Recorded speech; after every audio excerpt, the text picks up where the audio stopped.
Doctor سعید احمد کے بیانات سننے کے لیے اس چینل کو سبسکرائب کریں تاکہ ہمارا ہر آنے والا بیانات آپ تک بآسانی پہنچ سکے۔ 8ویں تراویح کے اندر الحمدللہ ثم الحمدللہ 2 صورتوں کی تلاوت ہوئی، ایک سورہ نمبر 8 سورۃ الانفال اور سورہ نمبر 9 سورۃ التوبہ، دونوں کی مکمل تلاوت ہوئی اور اس طرح سے الحمدللہ تراویح کے اندر ہمارے کوئی 10 پارے مکمل ہو چکے ہیں۔ اور یہ جو 2 صورتیں تلاوت ہوئی ہیں سورۃ الانفال اور سورۃ التوبہ، یہ مضامین کے اعتبار سے نہایت اہم ہیں اور اس میں ہر زمانے کی جو مسلم کمیونٹی ہے ان کے لیے اس کے اندر بہت زیادہ سیکھ موجود ہے اور نصیحت کا سامان موجود ہے۔ جو سورۃ الانفال ہے یہ دراصل جو غزوہ بدر ہے کفر اور اسلام کا سب سے پہلا جو باقاعدہ معرکہ ہے، یہ اس کے پس منظر میں نازل ہوئی اور اس کا پیش منظر بھی یہ سورہ بڑی تفصیل کے ساتھ پیش کرتی ہے۔ گو کہ جو غزوہ بدر ہے اس کے حوالے سے ایک ریفرنس جو ہے وہ 4 پارے کے اندر یعنی سورہ آل عمران کے ذیل میں بھی گزر چکا ہے۔ وَلَقَدْ نَصَرَكُمُ اللَّهُ بِبَدْرٍ وَأَنْتُمْ أَذِلَّةٌ، وہاں پر اللہ رب العزت نے فرمایا کہ ہم نے 3000 5000 فرشتے نازل فرمائی، اور جو عقیدے کی بات تھی وہ وہاں پر کر دی کہ جو مسلمان ہے جب ڈٹ جاتا ہے تو اللہ فرشتوں کے ذریعے سے مسلمانوں کی ہر زمانے میں ہی مدد فرماتے۔ فضائے بدر پیدا کر فرشتے تیری نصرت کو اتر سکتے ہیں گردوں سے قطار اندر قطار میں۔ جب وہ ایمان اور تقوی کا لیول مسلمان اپنے اندر لے کر کے آئیں گے تو اللہ رب العزت کی جو مدد ہے وہ غیب سے شامل حال ضرور ہوگی۔ یہاں پر سورۃ الانفال کے ذیل میں جو غزوہ بدر کا تذکرہ ہے وہ ہمیں سمجھ میں آئے گا، لیکن اس کے لیے ہمیں اس کا شان نزول سمجھنا ہے، یعنی کس صورتحال میں یہ سورہ جو ہے وہ نازل ہوئی۔ وہ یہ ہے کہ جب پہلی جنگ ہوئی مسلمانوں کی کافروں کے ساتھ یعنی غزوہ بدر، اور تھوڑی سی جمعیت تھی تعداد کے اعتبار سے، اور مسلمانوں کی بحیثیت مجموعی یعنی کہ جو جماعت تھی اس کا پہلا امتحان تھا، سمجھ لیجیے پہلا، اور اس میں اللہ جل شانہ نے ان کے استقامت کی بدولت، آقا کریم سید المرسلین حضور پاک علیہ السلام کی لیڈرشپ کی بدولت مسلمانوں کو ان ایکسپیکٹڈلی بہت بڑی فتح نصیب فرمائی۔ یعنی فتح تو طے ہی تھی جب اللہ کی طرف سے، لیکن فتح بہت بڑی ہوگی، یعنی 70 کفار کے سردار مارے گئے، 70 جو ہے وہ گرفتار ہوئے، کوئی چھوٹی فتح تو نہیں تھی، اور پھر وہ تھے بھی اتنے جنے، اتنی 3 گنا بڑی جمعیت، 1000 لوگ ہیں اور وہ پورے آبتاب کے ساتھ آ رہے ہیں، ان میں سوار الگ سے ہیں، سینکڑوں سوار ہیں، اور اس کے علاوہ سینکڑوں وہ لوگ ہیں کہ جن کے پاس پورا زیرہ ہے اور پوری مکمل تیاری ہے، ہر گھر سے ایک نوجوان ہے، اور انہوں نے ساتھ میں قینات لی ہیں یعنی گانے والیاں لی ہیں، پورا لاؤ لشکر ہے ساتھ، انجوائمنٹ پوری ہے، انٹرٹینمنٹ پوری ہے، اور اس عزم کے ساتھ نکلے ہیں کہ فتح تو ہمارے لیے لکھی ہوئی ہے نا، یہ تو ایک رسمی کارروائی ہے، مطلب ہم جائیں گے اور ان کو پکڑیں گے، جکڑیں گے، اپنی سواریوں کے ساتھ باندھیں گے اور ان کو گھسیٹ کے لائیں گے، اور ادھر مکہ میں جو ہمارے کانسرٹس ہوں گے وہاں پہ لوگوں کے سامنے تماشا دکھایا کریں کہ یہ چند ایک لوگ تھے ہمارے سے بغاوت کر کے گئے ہیں، دیکھو چند ہی سالوں میں ہم پکڑ کے ان کو واپس لے آئیں۔ They had this confidence, but وَيَمْكُرُونَ وَيَمْكُرُ اللَّهُ، ان کا اپنا ایک مکر تھا، چال تھی، اور اللہ کا اپنا منصوبہ تھا، وَاللَّهُ خَيْرُ الْمَاكِرِينَ۔ تو اس فتح کے بعد اب کیا تھا کہ جو مسلمان تھے اب وہ اس تجربے سے بھی گزرے نہیں تھے کہ بھئی فتح کے بعد اسلام کی کیا ہدایات ہوتی ہیں۔ وہی زمانہ جاہلیت کا سٹائل تھا کہ بھئی جب فتح ملنی ہے تو مخالفین سے جو کچھ بھی لوٹا ہے، جس نے لوٹا ہے، کسی کی سواری قبضے میں آئی ہے، کسی کی زیرہ قبضے میں آئی ہے، کسی کا کوئی سامان قبضے میں ہے، تو جس نے جو کچھ لوٹا ہے وہ اسی کا ہی۔ اب سب لوگ اپنے اپنے حساب سے جس کے ہاتھ میں جو کچھ بھی آیا تھا وہ لے کے بیٹھ گئے تھے، لیکن دین اسلام کو ہر ایک چیز کو ضابطۂ کار میں لانا تھا، اس جماعت کی پوری تربیت کرنی تھی، کیونکہ معاملہ ابھی تو شروع ہوا تھا، ابھی تو غزوہ بدر تھا، اس کے بعد آگے بڑی ساری گھاٹیاں آنے والی ہیں، غزوہ احد ہے، غزوہ احزاب ہے، خیبر ہے، خندق ہے اور تبوک ہے، بھی بڑی بڑی گھاٹیاں نہیں، تو اس جماعت کی پوری تربیت ہونی چاہیے۔ بڑی محترم ہے جماعت صحابہ، جماعت صحابہ بحیثیت جماعت محفوظ عن الخطا ہے، کیونکہ اللہ اور اس کے رسول نے ان کی تربیت فرمائی ہے ہر پہلو سے، ہر لمحے میں۔ حضور پاک صلی اللہ علیہ وسلم نے اعلان فرمایا چلو بھائی جس کے پاس جو کچھ بھی ہے نا مال غنیمت کا سارا ادھر لا کے رکھو۔ جو امیر لشکر ہے اس کا آرڈر ہوتے ہیں، کوئی آدمی اس کی مخالفت نہیں کر سکتا، اجازت نہیں ہے کسی، سارا لے آؤ ادھر۔ اب لوگوں میں چیزیں گوئیاں شروع ہو گئی، انسان ہے نا، کہ ہم نے یہ لڑائی لڑی، یہ لڑائی لڑی، ہم نے فلاں فلاں بڑے سردار کو مارا ہے، ہم نے بڑی فش کو پکڑا ہے، ہر بندے کے پاس ہم نے ایکسکیوز تھا اپنے جو مال ہے اس کو جسٹیفائی کرنے کے لیے کہ فلاں کو مارا تو اس کا ہم نے مال لیا ہے، بھائی مطلب پہلے سے جو چیز چلی آ رہی ہے اس کے مطابق۔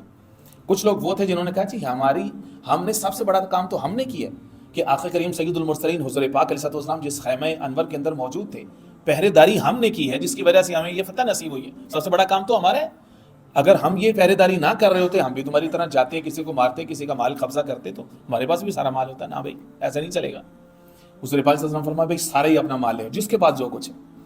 تو 6 میں گوئیاں ہو رہی تھی مال غنیمت کی تقسیم کے بارے میں. اللہ جل شانہ عمن والوں نے یہ سورہ اس تناظر میں نازل فرمائی ہے, یسألونک عن الانفال, محبوب یہ لوگ آپ سے مال غنیمت کے بارے میں پوچھتے ہیں, کس کا کتنا حق ہے, کس کا کتنا حق ہے. اللہ آپ کے سامنے ایک پرنسپل سٹینڈ رکھتے ہیں, وہ یہ ہے کہ آپ ان سے کہیں قل الانفال للہ والرسول, مال غنیمت سارا ہی اللہ اور اس کے رسول کا ہے, کسی کا کچھ نہیں. قل الانفال للہ والرسول, تمہیں جو کرنے کو ہم کام کہہ رہے ہیں نا وہ کرو. فاتقوا اللہ, تقوی اختیار کرو. واصلحوا ذات بینکم, اور آپس میں اتحاد برقرار رکھو. یہ پہلی جنگ کا پہلا سبق ہے جو آج تک مسلمانوں کے لیے بالکل ویسے ہی تازہ ہے کہ جب جب مسلمانوں کی جمعیت قائم اور مضبوط رہے گی, کفر کی جرت نہیں ہے کہ ان کی طرف میلی آنکھ سے دیکھ سکے.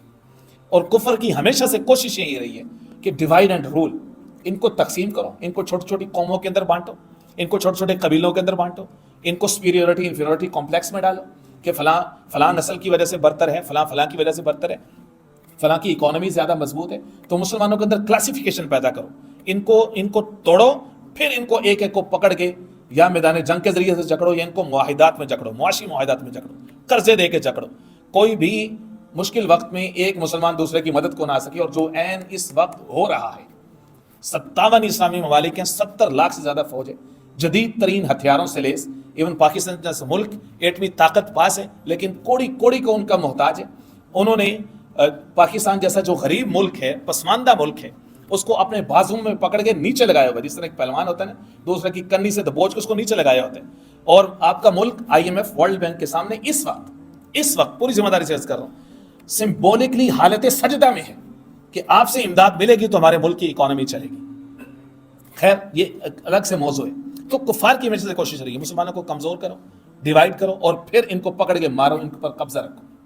اللہ رب العزت نے 1400 سال پہلے مسلمانوں کی سب سے پہلی جمعیت کو سب سے پہلا سبق یہ دیا, مال پر نظر نہیں رکھنی, مال تمہیں تقسیم کر دے گا, تم نے اپنے اتحاد کو مضبوط رکھنا ہے. وَأَصْلِحُوا ذَاتَ بَيْنِكُمْ. تو اس لیے اس سورہ کو سورۃ الانفال کہتے ہیں کہ آغاز جو ہے وہ انفال کے لفظ سے ہو رہا ہے. انفال کا جو لفظ ہے یہ نفل سے نکلا ہے. نفل کہتے ہیں زائد کو. مثلا نماز پڑھتے ہیں, فرض اصل ہے جس کی قضا بھی ذمہ ہے اگر چھوٹ جائے, پھر اس کے بعد سنتوں کا درجہ ہے, پھر نفل ہے, نفل انسان کے اپنے جسم کا حق ہے. تو نماز کے اعتبار سے یہ زائد ہے, لوگ نہیں بھی پڑھتے, کہا جاتا ہے کہ جو گناہگار نہیں ہے, تو لفظی اعتبار سے یہ زائد ہے. مال غنیمت کو نفل کیوں کہا جاتا ہے, مال غنیمت کو انفال کیوں کہا جاتا ہے؟ یہ قرآن مجید کی اس آیا نے یا اس لفظ نے ایک خفیف اشارہ کیا ہے, وہ ان کی تربیت کی طرف ہے. وہ اشارہ یہ ہے کہ پہلی قوموں کے اندر, پہلی امتوں کے اندر ہوتا یہ تھا کہ جب بھی وہ کفار سے جنگ جیتتے تھے تو مال غنیمت ان کو یوز کرنا الاؤ نہیں تھا. ان کی ذمہ داری یہ تھی کہ تم مال غنیمت سارا اکٹھا کرو اور اس کو پہاڑ کے اوپر جا کے رکھو, اگر آسمان سے آگ آئے گی اور اس کو کھا گئی, جلا دیا, سمجھو تمہارا جہاد قبول ہے, ورنہ تمہارا جہاد ہی قبول نہیں ہے. اور جو بخاری شریف اور مسلم شریف کے اندر جو روایت موجود ہے, حضور پاک صلی اللہ علیہ وسلم نے فرمایا کہ مجھے 5 خصوصیات ایسی دی گئی ہیں کہ مجھ سے پہلے کسی نبی کو نہیں دی گئی. بعض روایت میں 6 کا بھی تذکر آتا ہے. ان میں سے ایک ہے وَأُحِلَّتْ لِيَ الْغَنَائِمُ, کہ میرے لیے مال غنیمت کو حلال کر دیا گیا. پہلی امتوں میں تو تھا ہی نہیں. تو اب گویا کہ مسلمان نے جب لڑنا ہے تو اس نے جان دینی ہے, اپنا مال خرچ کرنا ہے, صرف اور صرف اللہ اور اس کے رسول کی رضا کے لیے کرنا ہے. مال غنیمت کی نیت نہیں رکھنی. ہاں اگر فتح کے بعد مال غنیمت مل جائے تو سمجھو کہ یہ تمہیں زائد چیز ملی ہے, ویسی تمہیں اللہ نے ترس کھا کے دے دی, سمجھو سمجھ کے لے لو, لیکن اپنا حق جتانا اس کے اوپر فرمایا نہیں, حق نہیں, سارے ادھر لا کے رکھو, سارے جس کے پاس جو کچھ ہے سارے ادھر لا کے رکھو. سب سے پہلے پرنسپل سٹانس بتا دیا, اللہ اور اس کے رسول کا حق ہے, اللہ اور اس کے رسول کے پاس رہے گا. عقیدہ سیٹ کر دیا, بات کو سمجھا دیا, ان کو کول ڈاؤن کر دیا, لڑائی کو ختم کر دیا. اب اس کے بعد آیا نمبر 41 کے اندر, یعنی 10ویں پارے کے جو پہلی آیا ہے, اب اس میں باقاعدہ تقسیم کر دی. قرآن مجید ایسی کتاب نہیں ہے, نہ ہی اللہ کی ذات جتنے احکام دیتی ہے اس میں ایسا نہیں ہے کہ انسانوں کے جذبات کا خیال ہی نہ رکھا جائے. ہاں تربیتی پہلو سے بعض دفعہ جذبات کو دبانے کا حکم ہوتا ہے, لیکن جذبات کو انٹرٹین ضرور کیا جاتا ہے انسان کی نفسیات کو. آیت نمبر 41 کے اندر مال غنیمت کی پراپر تقسیم کا ایک فارمولہ دے دیا کہ مال غنیمت کے 5 حصے کیے جائیں گے. جو 5واں حصہ یعنی 1/5 جو ہے وہ اللہ اور اس کے رسول, حضور پاک علیہ السلام کے قریبی رشتہ دار یعنی اہل خانہ, یتیمہ, یتیموں کے لیے، مساکین کے لیے اور مسافروں کے لیے. آیت نمبر 41 کے اندر بتا دی کہ بھئی خمس کے اوپر ہے ان کا حق. اب اللہ کو تو مال کی ضرورت نہیں ہے، مراد کیا ہے کہ اللہ کے رسول پاک علیہ الصلوۃ والسلام کا اختیار ہے اس پانچویں حصے کے اوپر کہ وہ اس مال کی جو ہے وہ تقسیم کریں گے، قریبی رشتہ داروں کو دیں، یتامہ کو دیں، مساکین کو دیں، مسافروں کو دیں. یہ حضور پاک علیہ الصلوۃ والسلام کو یہ جو مال غنیمت کا حصہ دیا جا رہا ہے وہ بطور پروفٹ اور میسنجر وہ تو ہے ہی، چونکہ وہ ان کا ایک مقام ہے، لیکن یہ دراصل ہیڈ آف دا اسٹیٹ ہونے کی ناطے دیا جا رہا ہے، کیونکہ ہیڈ آف دا اسٹیٹ ذمہ دار ہوتا ہے جو معاشرے کے کمزور طبقے ہوتے ہیں.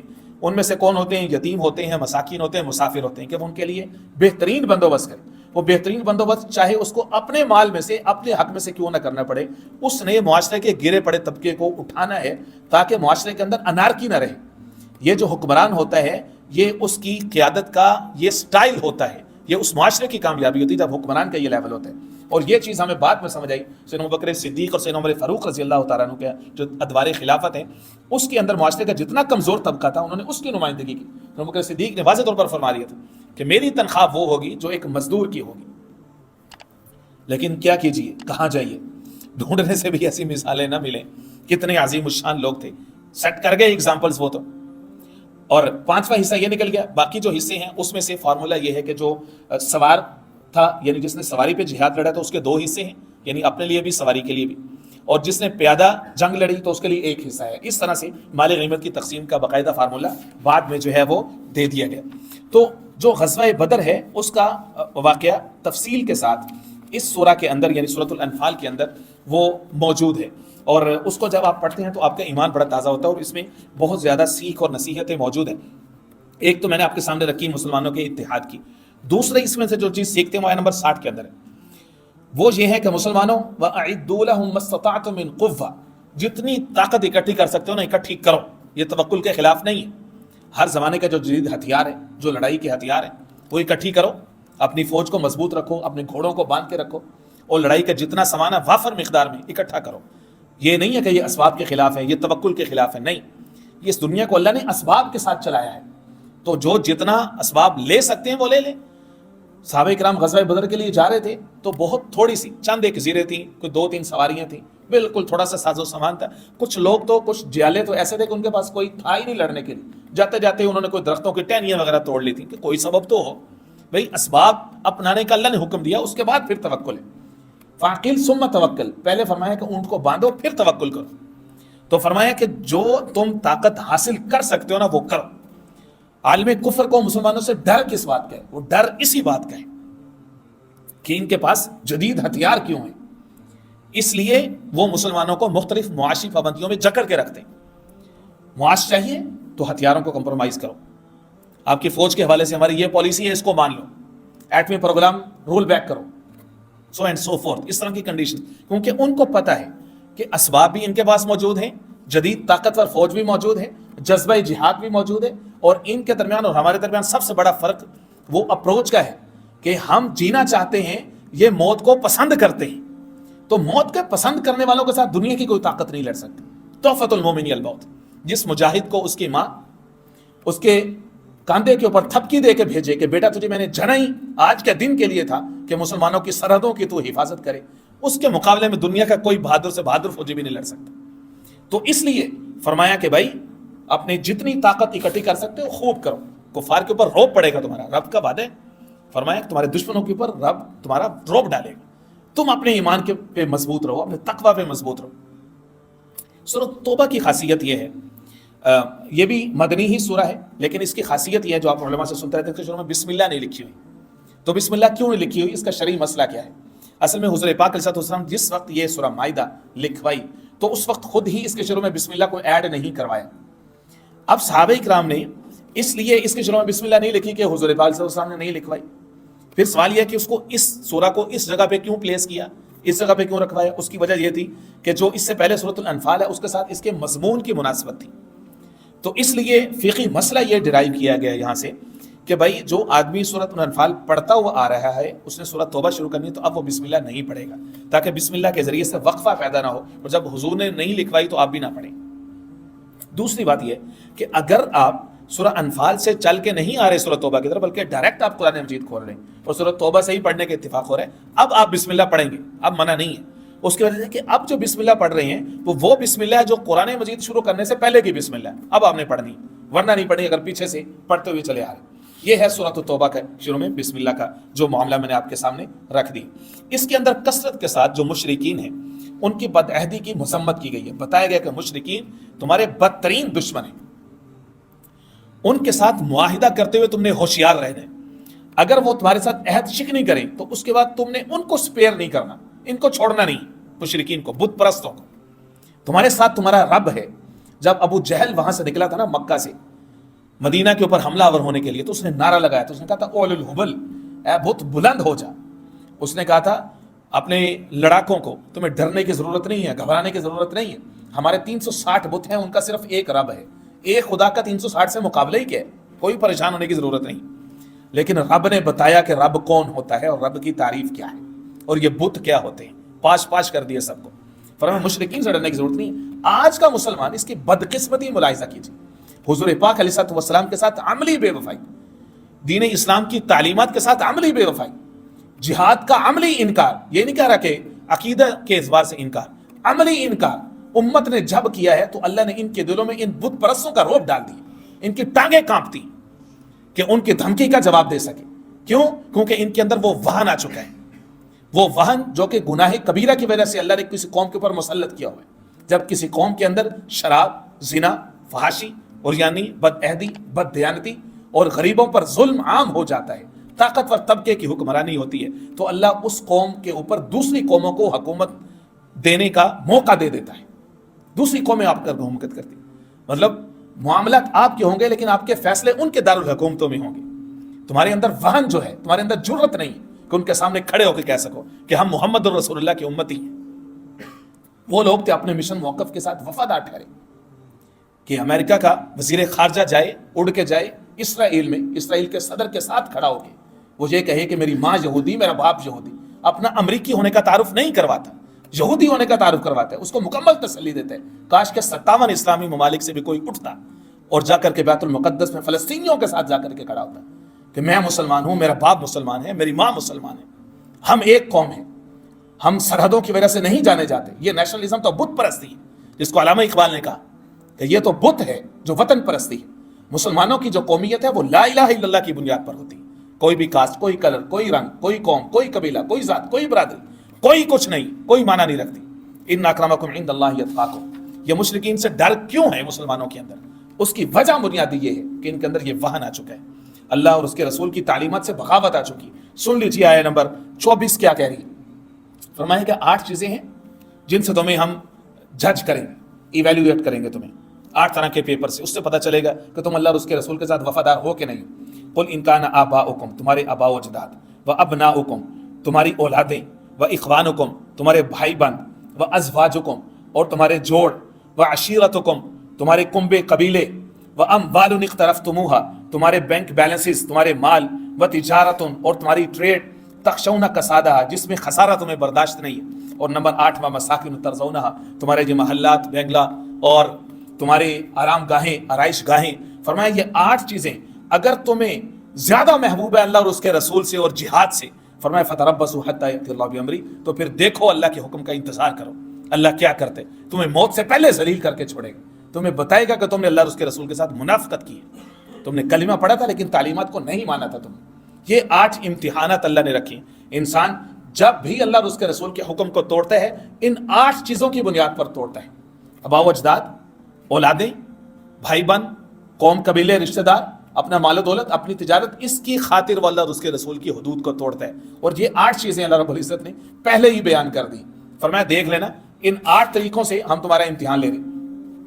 جو آیا نمبر 34 ہے اور 35 ہے، اس میں زکوٰۃ کے بارے میں فرمایا گیا کہ بھائی جو لوگ اللہ کے راستے میں جو ان کے اوپر فرض ہے، سونا اور چاندی کو اکٹھا کر کے رکھتے ہیں اور خرچ نہیں کرتے، خزانہ جمع کر کے رکھتے ہیں، فرمایا کہ ان کو بہت بڑی سزا دی جانے والی ہے، یوم یحمى علیہا فی نار جہنم۔ 35 نمبر آیا ہے، فرمایا کہ جہنم کے آگ کے اوپر ان کے اسی سونا چاندی کو، خزانے کو تپا کر کے ان کے جسموں کو داغا جائے گا، ان کو بتایا جائے گا ھذا ما کنزتم، یہ ہے تمہارا خزانہ، اس کو تم جمع کر کے رکھتے تھے، تمہارے پاس اللہ کے رسول نہیں آئے تھے، بتایا نہیں تھا کہ بھئی کفن کی کوئی جیب نہیں ہوتی، قبر کے اندر کوئی الماری نہیں ہوتی، تم نے مال کے سارے حقوق دنیا میں ادا کیوں نہیں کیے، دینے کی آیہ نمبر 60 سورۃ التوبہ کی، جس کے اندر مصارف زکوٰۃ کا بیان ہے کہ 8 مصارف ہیں جن کو زکوٰۃ آپ دیں گے.